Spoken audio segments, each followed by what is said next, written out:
বেগম খালেদা জিয়ার গুণধর পুত্র তারেক রহমান 17 বছর পর একটা মিডিয়ার মুখোমুখি হয়ে তিনি কতগুলা কথা বলেছেন। একটা সাক্ষাৎকার তিনি দিয়েছেন বিবিসিতে। এটা নিয়ে আমি একটা ভিডিও গতকাল বানিয়েছি, কিন্তু আমার মনে হলো যে তার মিথ্যাচারগুলার জবাব দেওয়া উচিত। এই বক্তব্যগুলার মধ্যে অনেকগুলা কথাই তিনি বলেছেন, কিন্তু খুব সুনিপুণভাবে, খুব শৈল্পিকভাবে মিথ্যাচার করেছেন। মানে তিনি যে প্রতিহিংসা পরায়ণ, তিনি যে রক্ত পিপাসু, এটা তিনি তার কথার মধ্যে পুনরায় ফুটিয়ে তুলেছেন। অনেকেই বলতে পারেন খুব শালীনভাবে কথা বলেছেন, থেমে থেমে কথা বলেছেন, চমৎকার বাচন ভঙ্গি ছিল তার, কিন্তু তার কথার মধ্যে যে প্রতিহিংসার একটা ছাপ দেখেছেন কিনা আমি জানি না। আমি খুব স্পষ্ট লক্ষ্য করেছি তার প্রত্যেকটা কথায়, বিশেষ করে আওয়ামী লীগ নিয়ে যে ধরনের প্রশ্ন তাকে করা হয়েছে, প্রত্যেকটা কথার মধ্যে তিনি প্রতিহিংসার একটা ছাপ রেখে দিয়েছেন। তার প্রথম কথা আমি আবার একটু আপনাদের সামনে তুলে ধরি। ক্যান্টনমেন্টের যে বাড়ি ছিল, সেই বাড়িটা কিন্তু সরকারের সম্পত্তি ছিল এবং ক্যান্টনমেন্ট কর্তৃপক্ষ সেই বাড়ি ভেঙে সেখানে সেনাবাহিনীর একটা আবাস স্থল গড়ে তুলেছে, একটা কোয়ার্টার বানিয়েছে। সেখানে সেনাবাহিনীর কর্মকর্তা এবং বিভিন্ন স্টাফরা থাকে। সেই বাড়ি ভাঙার জন্য সরাসরি দোষারোপ করা হয়েছে আওয়ামী লীগ সরকারকে। আওয়ামী লীগ সরকার কিন্তু সেই বাড়ি ভাঙেনি। এরপর আসি, সে বাইরে চলে গেছে 2001 থেকে 2006। যেই পরিমাণ দুর্নীতি, অপশাসন, অপসংস্কৃতি এবং খুন, গুম এবং ধর্ষণের যে একটা উৎসব তারা চালিয়েছিল। দুর্নীতিতে কয়েকবার চ্যাম্পিয়ন হয়েছিল বাংলাদেশ, এবং হাওয়া ভবন সৃষ্টি, খোয়াব ভবন, সেখানে বিভিন্ন নর্তকীদের নিয়ে এসে গান বাজনা করা, লুটপাট করা, 10 টাকা অস্ত্র মামলা, তারপর 21শে আগস্ট গ্রেনেড হামলার মতো ঘটনা ঘটানো, প্রত্যেকটাই হয়েছে তারেক রহমানের নেতৃত্বে 2001 থেকে 2006। এবং এর ফলে সেনাবাহিনী 111 যখন হয় বাংলাদেশে, তখন তার হাড়গোড় ভেঙে দিয়েছিল, মেরুদণ্ড অলরেডি তার বাঁকা হয়ে গেছে মায়ের চোটে। এরপর সে চিকিৎসার কথা বলে মুচলেখা দিয়েছিলেন। সেই মুচলেখাতে স্পষ্ট লেখা ছিল তিনি আর কখনো বাংলাদেশের রাজনীতি নিয়ে কোনো প্রকার মন্তব্য করতে পারবেন না, কিংবা বাংলাদেশের রাজনীতিতে তিনি কখনো নিজেকে সম্পৃক্ত করতে পারবেন না। মুচলেখায় তিনি স্বাক্ষর করে চিকিৎসার জন্য লন্ডনে সেই যে চলে গিয়েছিলেন, 17 বছর পার হয়ে গেছে, এখনো তিনি বাংলাদেশে প্রবেশ করতে পারেননি। তার যদি সৎ সাহস থাকতো, সে যদি 21 আগস্ট গ্রেনেড হামলা না করত, সে যদি 10 ট্রাক অস্ত্র ভারতে ঢুকিয়ে ভারতের যে উত্তর পূর্বাঞ্চলীয় যে প্রদেশগুলো রয়েছে, বিশেষ করে 7 সিস্টার্স, ওইখানে যে উগ্রবাদী সংগঠন রয়েছে উলফা, সেই উলফার সাথে যুগ সাজস করে ভারতবর্ষকে অস্থিতিশীল করার জন্য তিনি নিশ্চয়ই 10 ট্রাক অস্ত্র ভারতে ঢুকানোর চেষ্টা করতেন না। এছাড়াও একাধিক ঘটনা তিনি ঘটিয়েছেন। সারা বাংলাদেশে 2004 সালে একযোগে সিরিজ বোমা হামলা হয়েছিল। তিনি তার হাওয়া ভবনে ঢুকে শায়েখ আব্দুর রহমান এবং বাংলা ভাই এদের সাথে বৈঠক করেছিলেন সেই হামলার ঠিক পূর্ব মুহূর্তে। এই ঘটনাগুলা কিন্তু সবাই জানে। বাঙালিকে ঘুল খাওয়ানো এতটা সহজ না। এরপর সব থেকে চমকপ্রদ যে বিষয়টা আমার কাছে লেগেছে, তার যে ছোট ভাই আরফাত রহমান কোকো, না কেকো কিছু একটা নাম হবে, আরফাত রহমান কোকের হত্যার দায় বা তার মৃত্যুর দায় আওয়ামী লীগকে দোষারোপ করেছে। আরাফাত রহমান কোকো গ্রেফতার হয়েছিল 2007 সালের 3 সেপ্টেম্বর। তৎকালীন সময় বাংলাদেশে 111 চলমান, অর্থাৎ ক্ষমতায় ছিল ফখরুদ্দিন মইনু আহমেদের সেনা সমর্থিত সরকার। আওয়ামী লীগ তখনও ক্ষমতায় আসেনি। তাহলে কোকোর হত্যাকাণ্ডের বা তার মৃত্যুর দায় কেন আওয়ামী লীগের উপর দেওয়া হচ্ছে? 2007 সালের 3 সেপ্টেম্বর গ্রেফতার হবার পর ডিজিএফআই তাকে গ্রেফতার করেছিল। 2008 সালের 17 জুলাই তাকে ছেড়ে দেওয়া হয় এবং সেও চিকিৎসার জন্য জামিনে মুক্ত হয়ে থাইল্যান্ডে চলে যান। কোকো যখন থাইল্যান্ডে চলে যায় চিকিৎসার জন্য, তখনও শেখ হাসিনা জেলে ছিলেন, তখনও নির্বাচন বাংলাদেশে হয়নি। থাইল্যান্ডে চিকিৎসা শেষে কোকো সপরিবারে মালয়েশিয়ায় চলে যান এবং মালয়েশিয়াতে 2015 সালে 24 জানুয়ারি তার পরিবারের সাথে থাকাকালীন অবস্থায় হৃদরোগে আক্রান্ত হয়ে মৃত্যুবরণ করে আরফাত রহমান কোকো। ততদিনে শেখ হাসিনা ক্ষমতায় চলে এসেছেন এবং কোকোর মৃত্যুর পর গুলশানের যে বাসা ছিল, সেই বাসায় শেখ হাসিনা খালেদা জিয়ার সাথে সাক্ষাতের জন্য গিয়েছিলেন, সমবেদনা জানানোর জন্য, কিন্তু খালেদা জিয়া বাসার গেটটা পর্যন্ত খুলতে দেয় নাই, শেখ হাসিনাকে প্রবেশ করতে দেয় নাই। তৎকালীন সময়ে কোকোর মৃত্যু সংবাদ নিয়ে সংবাদ প্রকাশিত হয়েছিল, কোকো দেশ ছাড়ার সময় সংবাদ প্রকাশিত হয়েছিল। এই মৃত্যুর দায়টা নাকি শেখ হাসিনার। এই মৃত্যুর দায় তারেক রহমান পরোক্ষভাবে আওয়ামী লীগের উপর চাপিয়ে দিলেন।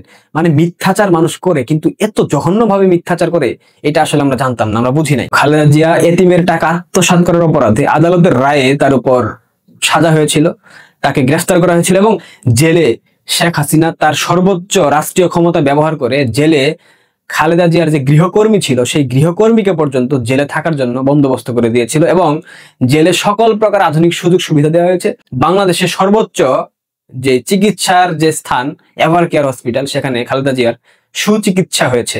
এই যে সুযোগ সুবিধাগুলো জেলের মধ্যে দেওয়া হয়েছে, এখন এই সুযোগ সুবিধার মিসইউজ করে যদি খালেদা জিয়া অ্যালকোহল খায় এবং অ্যালকোহল খাওয়ার কারণে যদি তার লিভারের সমস্যা হয়, সেই দায়িত্ব নিশ্চয়ই শেখ হাসিনা সরকারের নয়, তাই না?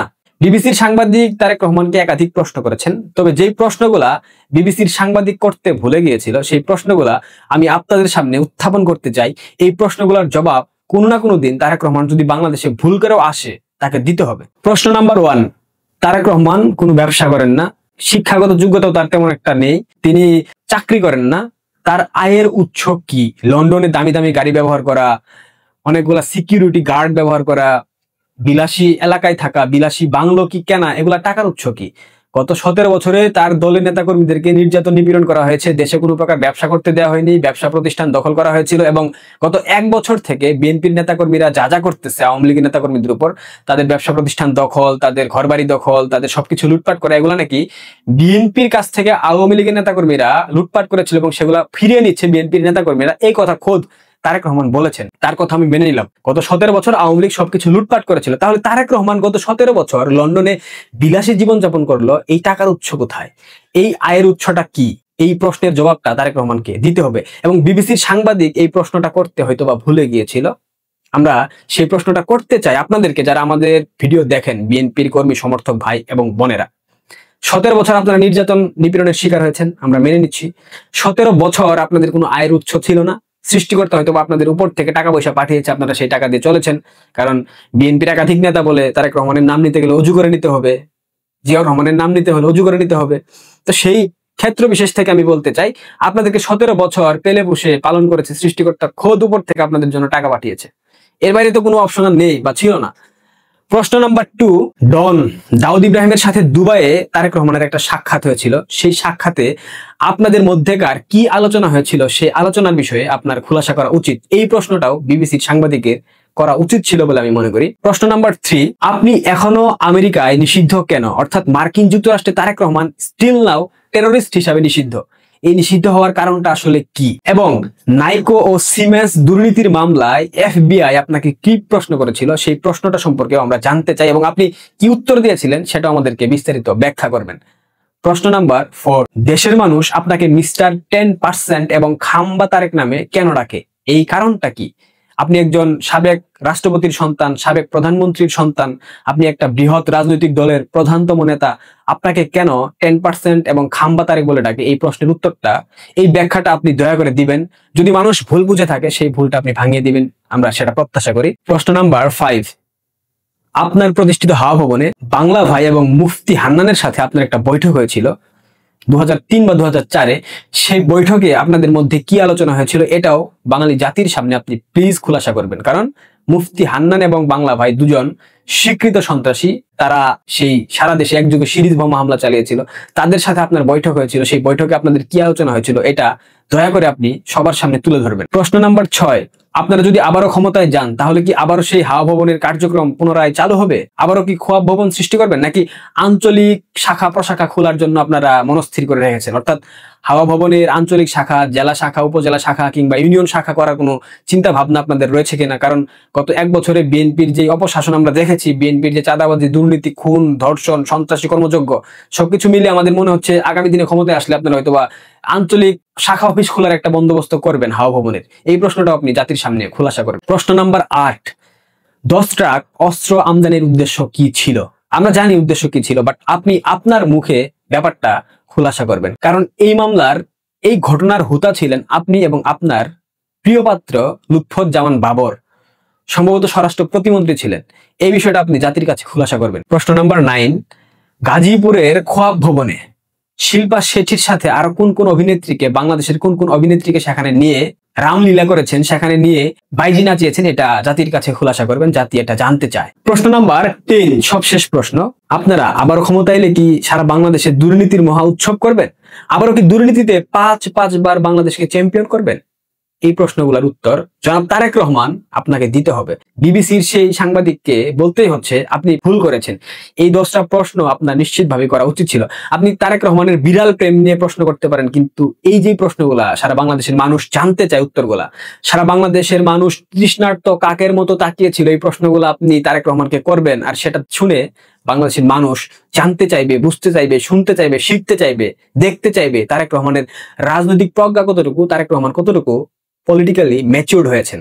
কিন্তু আমরা দেখতে পাচ্ছি তার কথার মধ্যে স্পষ্ট মিথ্যাচার, তার কথার মধ্যে প্রত্যেকটা কথার মধ্যে সে মিথ্যাচার করেছে এবং সে পরোক্ষভাবে প্রত্যেকটা বিষয়ে আওয়ামী লীগের উপর দোষ চাপিয়েছে।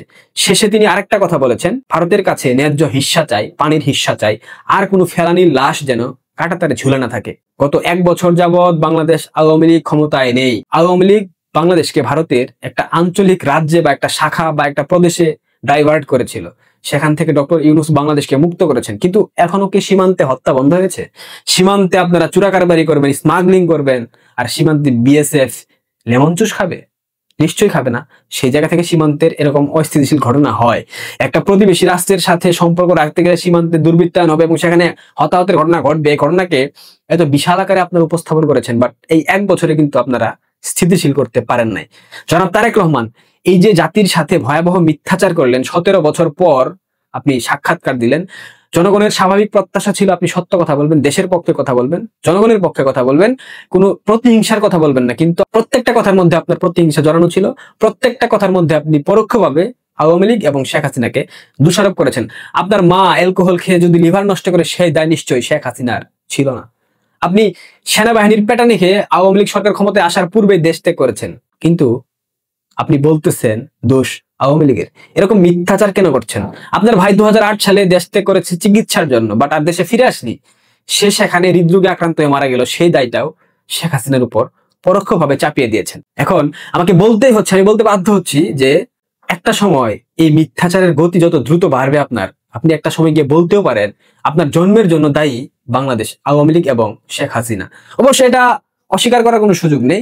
স্বাধীনতা পরবর্তী সময়ে যখন জিয়াউর রহমান খালেদা জিয়াকে স্ত্রী হিসাবে গ্রহণ করতে অস্বীকৃতি জানিয়েছিলেন, তখন শেখ মুজিব জাতির পিতা তিনি জিয়াউর রহমানকে ডেকে নিয়ে বলেছিলেন, হাসিনা যেমন আমার একটা মেয়ে, খালেদাও আমার আরেকটা মেয়ে, তোমাকে গ্রহণ করতে হবে। মেজর জিয়া বঙ্গবন্ধুর কথায় অমান্য করতে পারেন নাই, তিনি খালেদা জিয়াকে গ্রহণ করেছিলেন, যার ফলস্বরূপ তারেক রহমানের জন্ম। তার মানে পরোক্ষভাবে যদি আমি বলি, আপনার মতো করে আপনার জন্মের অবদানটাও কিন্তু বঙ্গবন্ধু শেখ মুজিবের ছিল। অস্বীকার করে কখনো বড় হওয়া যায় না। এই মিথ্যাচারের রাজনীতি করে আর কখনো বাংলাদেশের ক্ষমতায় আসতে পারবেন না। 17 বছর ক্ষমতার গন্ধ থেকে অনেক দূরে ছিলেন, এখন যখন ক্ষমতার খুব কাছাকাছি এসেছেন, এখনো মিথ্যাচার করে যাচ্ছেন।